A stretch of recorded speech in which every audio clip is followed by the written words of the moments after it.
All right, so you know how we're always saying everyday life can feel like a ticking time bomb for disasters? Hmm. Well, get ready, because this deep dive is all about one of those lurking household threats: Oh.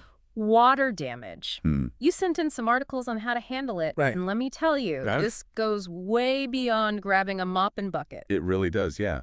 It's surprising how much there is to know about water damage that, honestly, most people just aren't aware of. Yeah. Like, it's not just a wet floor. Right. It's about understanding those unseen risks and then making, like, really smart decisions quickly. Yeah, that sense of urgency really jumped out from the articles I was reading too. It's like, Good. water damage is a race against time, isn't it? It totally Like a is. ticking time bomb. Exactly. And the clock starts ticking the second that water goes where it shouldn't. Uh-oh. We're talking potential mold growth in as little as 24 hours. Whoa, really? Yeah. Yeah. So think about it. A tiny little leak today, right, Right.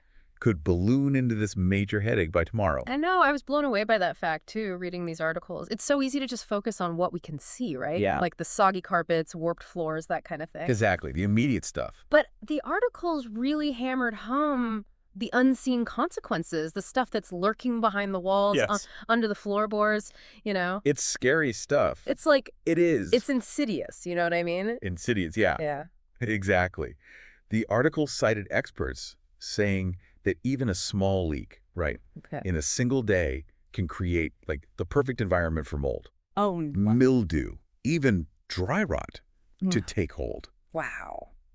And it's not just cosmetic damage. We're talking about serious stuff that can really impact your health Right, and right. the structural integrity of your house. Okay, so let's paint a picture here. You spot a leak, panic sets in. Well, yeah. What's the first move? Do you grab, like, every towel in the linen closet and a hairdryer? Right, right. Or are we calling the emergency plumber right away? The articles actually got surprisingly specific on this. They did, yeah. It's a common dilemma, right? It is. It's not always an easy call to make, but Yeah. for a minor leak, like let's say under the sink, Okay. you might be able to DIY it, Okay. maybe. Yeah. But the articles were very clear about this when Yeah. it comes to plumbing issues, roof leaks, anything structural. Yep. You've got to call in the pros, Okay. hands down. And here's a curveball for you, ready? Hit me. If you see a large area of mold, like more than, let's say, a 3 by 3 foot area, That's big. don't touch it. Seriously. Call a mold remediation specialist, Yeah. like right away. Really? Yeah.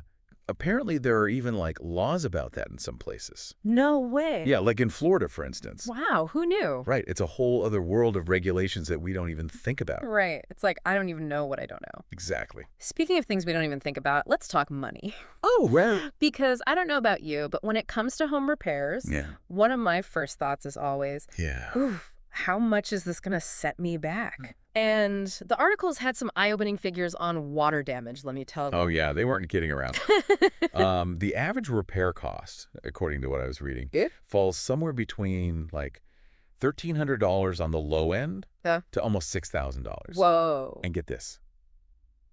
In some really extreme cases, Right. we're talking, it can skyrocket to $14,000. Ouch. See, that's more than just a minor inconvenience. Right. That's a major financial setback. Absolutely. That's like a new car Mm. or a down payment on something. Right. It's not chump change. But here's the silver lining. The articles also broke those costs down further. Okay. And they showed that, DIY fixes for smaller issues, like let's say patching up some drywall, Okay. fixing a leaky faucet yourself. Mm-hmm. Those little things Right. can potentially save you thousands of dollars.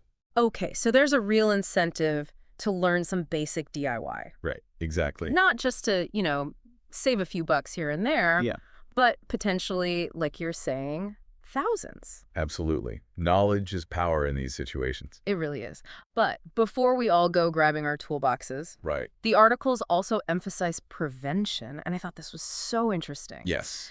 Apparently, there are ways to spot a leak before it turns into a major disaster. Totally, yeah. Like these articles were talking about these super high-tech leak detection monitors Oh, wow. that you can actually connect to your phone. Can you believe that? No way. So it's like having a personal, water damage watchdog. Exactly. Isn't that wild? So it's like having this, early warning system right on your phone. Right, exactly. That's incredible. Yeah. But, even without all the fancy gadgets and tech stuff, Okay. regular checkups of your roof and your appliances can make a huge difference, especially like the ones that are prone to leaking. Right, right. The Yeah. usual suspects. Exactly. Yeah. And just being really vigilant, like even knowing what to look for, Yeah, those yeah. telltale signs, the articles mention, like dripping faucets, any signs of rust, Okay. unexplained puddles, oh, Yeah. or even like a sudden random spike in your water bill. Oh, wow.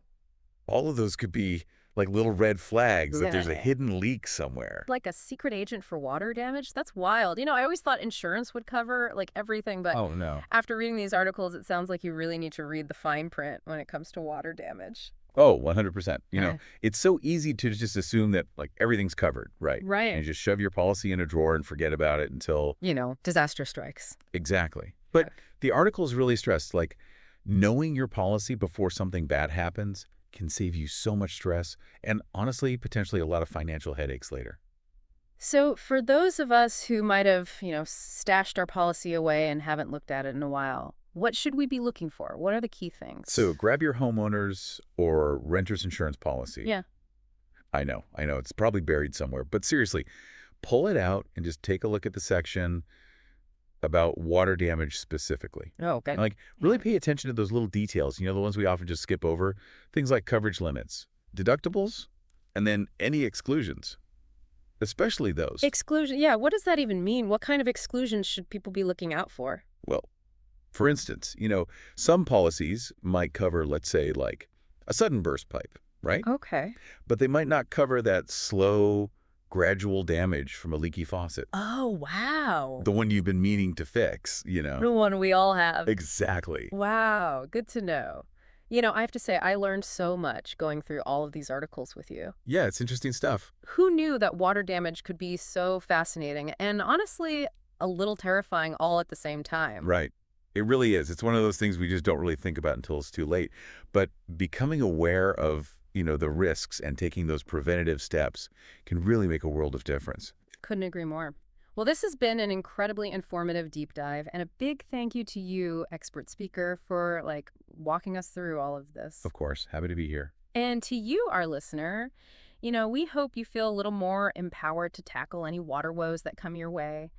Just remember, stay vigilant, be prepared, and definitely don't hesitate to call in the pros when you need them. Until next time, stay curious.